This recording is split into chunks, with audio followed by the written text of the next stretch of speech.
Bem-vindo ao nosso novo módulo aqui no nosso bacharel em teologia, este módulo sobre educação cristã. Lembrando vocês que nesta semana nosso material complementar vai estar na plataforma, então a gente vai estar enviando um videozinho a cada e-mail de aluno de como usar a plataforma, que é algo bem prático, bem simples.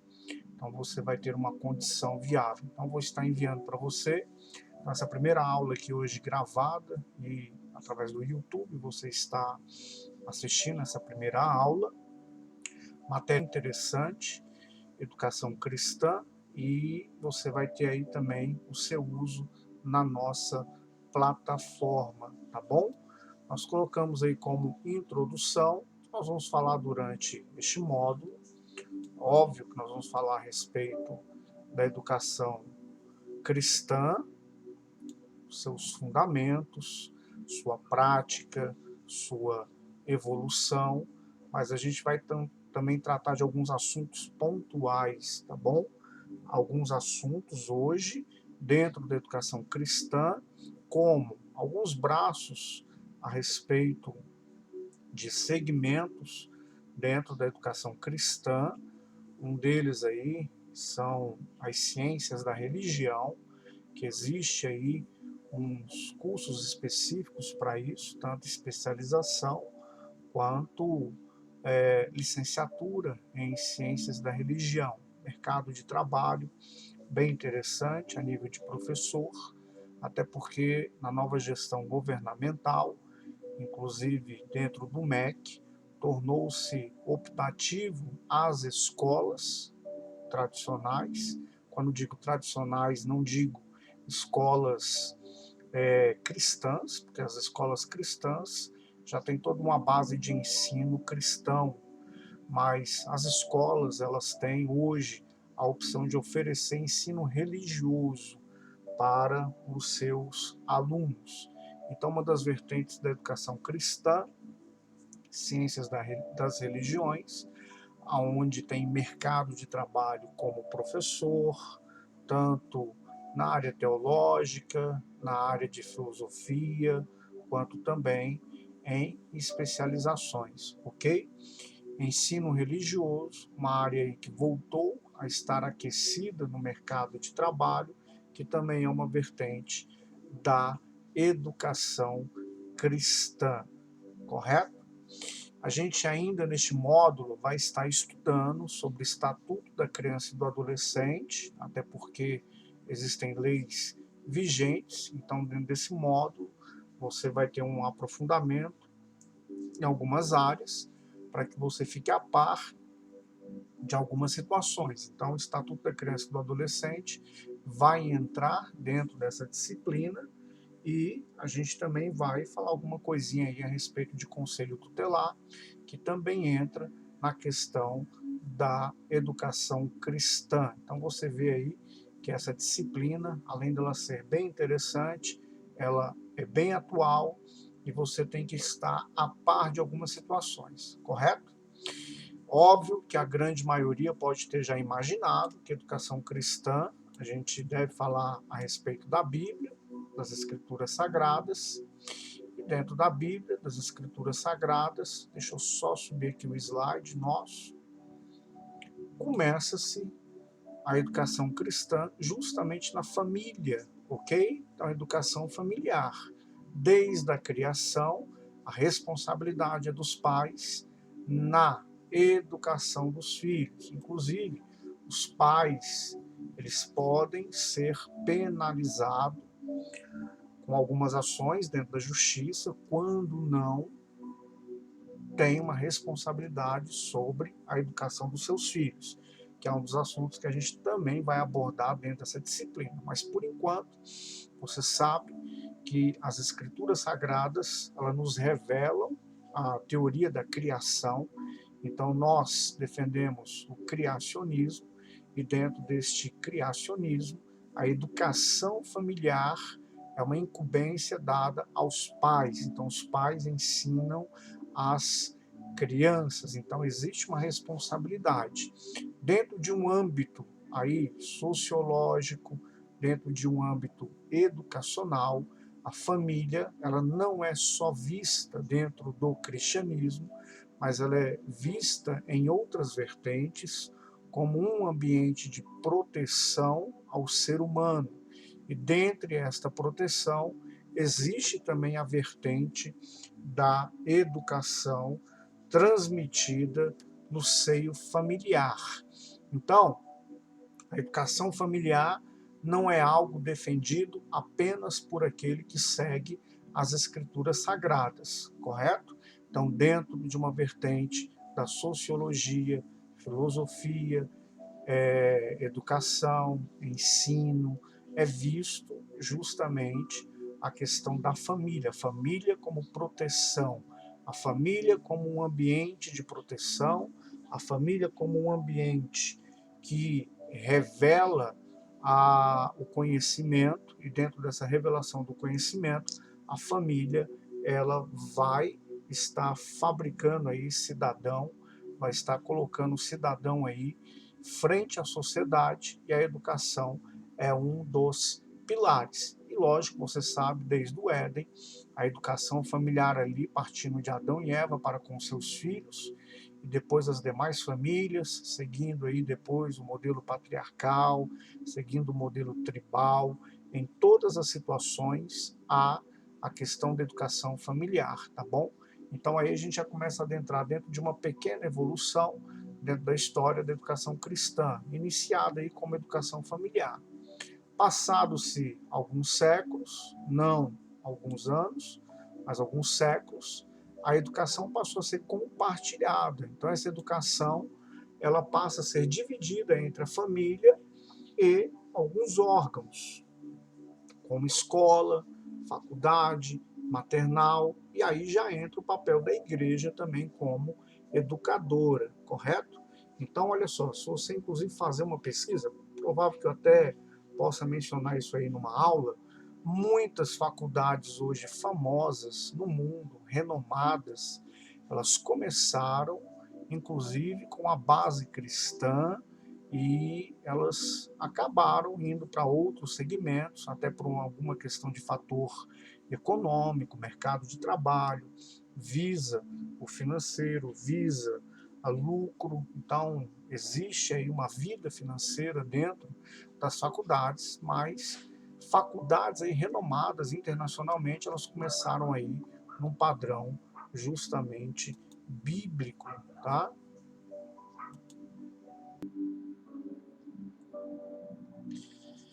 Na verdade, eu tenho até a lista aqui, deixa eu passar para vocês só para nível de crescimento dentro do assunto. Tá aqui, ó. Raízes cristãs das melhores universidades do mundo. As melhores universidades do mundo foram fundadas por cristãos, sendo várias delas criadas como instituições com fins de educação religiosa. Este fato é uma constatação empírica que vai contra a tese de que a fé religiosa seria um empecilho ao desenvolvimento da ciência. Segue abaixo a lista das 12 melhores universidades do mundo. Olha só, 12 melhores universidades do mundo, sendo os 3 principais rankings internacional. Vamos lá, ó. Aqui tem uma lista das faculdades. Em primeiro lugar, Harvard, MIT, e aí a lista que tem faculdades americanas, universidades, correto? Universidades americanas e universidades do Reino Unido. Agora, olha só, vejamos mais de perto as raízes religiosas dessas 12 universidades. 9 delas são americanas, estando 6 localizadas na costa leste e 3 na costa oeste. As outras 3 são britânicas. Vamos lá. Harvard e MIT, que é de Massachusetts, fundadas por colonizadores cristãos puritanos. A Universidade de Harvard foi criada em 1636 pelo governo de Massachusetts para a formação de pastores puritanos. Olha que interessante, ó. Educação cristã 1636. Olha o que se transformou aí uma semente da palavra, ok? É a universidade mais antiga dos Estados Unidos. Seu financiador foi o pastor puritano John Harvard. Já o Instituto de Tecnologia de Massachusetts, conhecido como MIT, foi idealizado e fundado em 1861 pelo cristão unitariano William Barton para o ensino tecnológico. Oxford e Cambridge, localizados na Inglaterra, estão entre as universidades mais antigas do mundo, que foram criadas como instituições vinculadas à Igreja Católica. Oxford começou suas atividades e aí segue todo o histórico, tá bom? Palavraviva.com, o nome do site, se quiser dar uma olhada depois, só para a gente poder aí abordar um pouquinho mais a respeito. Então, observe, a educação cristã, ela tem a base na família, e aí com o passar da evolução da humanidade, esta educação cristã, ela passou a ser compartilhada com a igreja, que inclusive ocorre até hoje, através dos ensinos conhecidos que a gente vai ver mais na frente, mas a igreja e escolas. Então a educação passou a ser compartilhada. Isso aí também demanda por uma questão de fator tempo. Então, apenas para que você faça uma reflexão, fator tempo, a responsabilidade educacional continua sobre os pais, porém, ela hoje, mais do que nunca, é compartilhada, principalmente com escolas e com a igreja. Mas é bom frisar isso daí, porque algumas pessoas até acham que o dever é só da escola, alguns acham que o dever é só da igreja, correto? E não é. Então aí entra a questão do fator tempo. Essa questão do fator tempo, a gente viu aí numa pequena evolução a respeito da educação cristã, que a gente observou, talvez muita gente não sabe, mas principais universidades no mundo, elas têm aí como seu fundamento foi criada com base na religião cristã, ok? A educação cristã tem fundamento nas escrituras, então isso é algo que é praticamente óbvio, mas a gente tem que reforçar. A educação cristã tem fundamento nas escrituras. O óbvio aqui, a gente pode abrir uma situação, ok? A nível para esclarecimento e entendimento aí na formação do bacharel em teologia. Uma vez que a educação cristã tem fundamento nas escrituras, tem que se ter um cuidado, porque vários ensinamentos dados como cristão, eles têm o seu início em uma experiência pessoal de um determinado líder, escritor, uma visão. Então sai do fundamento das escrituras e passa, infelizmente, a doutrinas que são puramente humanas, ensinos puramente cheios de intenções humanas. E assim são formadas algumas seitas e algumas outras religiões, tá bom? Dentro da educação cristã, ainda dentro dessa pequena evolução que nós estamos aí abordando, existe aí, deixa eu só minimizar aqui para poder passar para você certinho, ok. Ó, escola bíblica, células, algumas igrejas usam células, algumas igrejas usam hoje, estou colocando aqui os nomes mais frequentes, e alguns de várias denominações. Escola bíblica, famosa EBD, Escola Bíblica Dominical. Existe aí as igrejas que adotam células. As células, elas prezam pelo ensino, então prezam pela educação cristã. Hoje, no Brasil, algumas igrejas estão colocando uma evidência no que é chamado de pequenos grupos, também focado no ensino, focado na comunhão. E existe, que não está colocado aqui, os cultos de doutrina, cultos de ensino, e também existem aí os grupos familiares, que tem também uma vertente muito parecida a respeito do ensino. Então, você vê aí que a educação cristã ela é uma área bem abrangente. Ela está desde o lar, desde a família, passa agora a uma educação compartilhada, parte igreja, parte escola. Você sabe que hoje as escolas elas têm como opção a escolha das famílias, o ensino religioso ou não, correto? Dentro disso aí, nesse primeiro dia nosso aí de aula, semana a gente vai ter mais algumas aulas aí.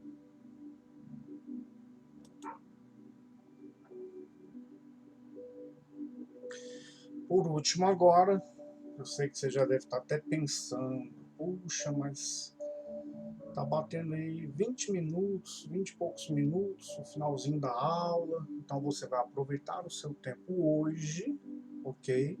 E vai iniciar já um projeto, ou finalizar ele hoje mesmo, para entregar ainda nesta semana, valendo 5 pontos para quem entregar até sexta-feira. Quem entregar depois de sexta-feira, aí a nota máxima cai para 2, tá bom? O que você vai fazer de trabalho? Projeto sobre ensino na igreja. Você viu algumas coisas aí? Bíblica dominical, célula, pequenos grupos, grupo familiar, culto de ensino. Então você vai colocar num projeto aí, você vai digitar no Word, ok? Você vai digitar no Word, vai colocar com o seu nome completo, você vai escrever na capa assim, projeto de ensino. E aí você vai analisar não, você vai, para montar o seu projeto, o que você vai observar?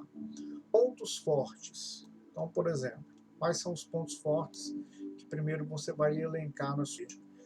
Você sendo pastor, mais fácil. Se você não for o pastor, é na sua opinião. Pontos fortes. Tem bons professores, professores espirituais, professores capacitados, professores que têm uma didática fácil. É isso que você vai colocar no seu projeto, ok? Esse projeto é apenas a nível acadêmico, entregar para o teu pastor, você entrega. Eu falo isso por qual motivo? Porque na vida pastoral, imagine, se um pastor pastoreia 3.000 pessoas, das 3.000 pessoas, 1.000 fazem um projeto desse. Ele vai ter 1.000 projetos na mão, e aí uns vão ficar chateados porque o pastor não fez o projeto, o outro vai ficar chateado porque o pastor executou só uma parte. Então, enfim, isso aí é um projeto acadêmico, você certamente que já é pastor, isso aí vai te ajudar mais. Você que é um líder, vai te ajudar mais. Você que é um futuro pastor, vai te ajudar mais, ok? Então, projeto, capa, seu nome, escrito, projeto de ensino.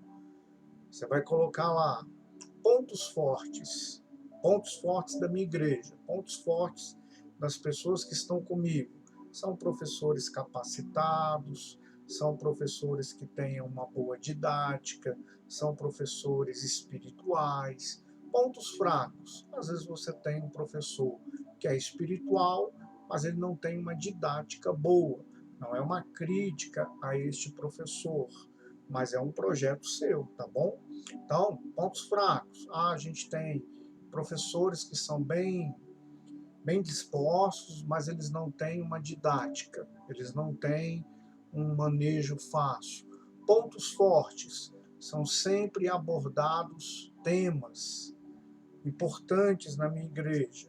Pontos fracos. Os temas são sempre repetitivos na igreja. Se a sua igreja é em célula, você vai se referir à célula. Se a sua igreja tem EBD, você vai se referir a EBD. Se a tua igreja tem culto de doutrina, tome cuidado, a maioria dos cultos de doutrina são os pastores que ministram, mas você vai colocar lá ponto forte. O pastor muito atencioso, tem uma excelente comunicação, é um pastor que tem uma compaixão. Ponto fraco. O pastor às vezes está sempre falando uma situação repetitiva e não tem tirado as dúvidas, ok? Então, o que você vai fazer agora? Capa, nome, vai colocar pontos fortes. Eu não quero só uma linha de ponto forte. Você vai parar hoje para pensar, puxa, lá na minha igreja tem 10 professores, os 10 são bons, ponto forte. Dos 10, 5 não tem didática, então entra como ponto fraco, ok? Ah, os temas lá não são tão interessantes. Os temas que são propostos não são legais. É uma classe só para a igreja toda. Aí pode entrar como ponto fraco dentro do seu projeto. Ah, lá é uma classe só, não divide. Ponto forte, minha igreja é toda dividida em classe, tem classe juniores, tem classe adolescente, classe para casais, ok? Então você vai hoje fazer esse projeto, você pode pesquisar na internet, casos de sucesso, igrejas que trabalham com EPD, igrejas que trabalham com discipulado, igrejas que trabalham com ensino dentro das células, pequenos grupos. Então é isso que você vai colocar no seu projeto. Então no seu projeto tem que ter o quê? Conhecimento dos pontos fortes, tem que ter o conhecimento dos pontos fracos. Quais são os pontos fracos? Muitas vezes os temas são repetitivos, a revista que é usada não tem sido atrativa, muitas dúvidas ficam no ar. Você pode começar se fazendo uma pergunta: por que é que os membros não aderem ao ensino na minha igreja? Ok? E aí você vai fazer a implementação. Essa implementação tem uma pergunta como base: o que eu faço para que o ensino na minha igreja tenha mais adeptos? Então você vai implementar. Você vai pensar aí como se você fosse tomar decisões a nível do ensino na sua igreja. A minha igreja não trabalha com pequeno grupo, vou iniciar. Como é que você iniciaria? Vai entrar na sua implementação, tá? Minha igreja não trabalha com EBD, minha igreja trabalha com estudo bíblico nas casas, não tem nome, tudo bem. Como é que você vai implantar aí um aumento, uma aceitação, tendo em vista o hoje, período de pandemia? Como é que eu faço? Eu faço videoaula, eu faço Skype, eu faço Meet, qual o melhor dia? Ponto fraco, o domingo de manhã é ruim, domingo à noite é bom, sábado de tarde é bom, sábado de manhã é ruim. Você vai analisar tudo, tá? Então este projeto são no mínimo aí 5 páginas, tá? Pontos fortes do ensino, pontos fracos, implementação. Você vai colocar na implementação o que você faria hoje de pronto. Eu colocaria um curso para capacitar os professores, eu colocaria temas, então você vai colocar na sua implementação quais temas você vai usar. Pontos fracos, minha igreja não trabalha com escola voltada para adolescente. Ou a minha igreja tem, mas os adolescentes não vão. Então, ponto fraco, os adolescentes não vão ao ensino da minha igreja. O que você vai implementar para os adolescentes? Você vai fazer o quê? Qual é a sua sugestão de implementação? Então, tudo isso aí você vai colocar no projeto. Por isso, estou te dando um tempo hoje que você e eu estaríamos em sala de aula. Então, você tem no mínimo aí mais 1h30 já para pesquisar, entregar até sexta-feira agora via e-mail. Teu nome e na capa projeto de ensino. 5 páginas no mínimo, tá bom? Pontos fortes, fracos, implementação, tá bom? Então você tem aí hoje 1h30, fazer pesquisa na internet, amanhã você tira um tempinho, quarta tira outro, quinta-feira você faz aí uma edição no Word, sexta-feira você envia. Tá tranquilo porque eu tô te dando 1h30 hoje para fazer a sua pesquisa, tá bom? Deus te abençoe, em nome de Jesus.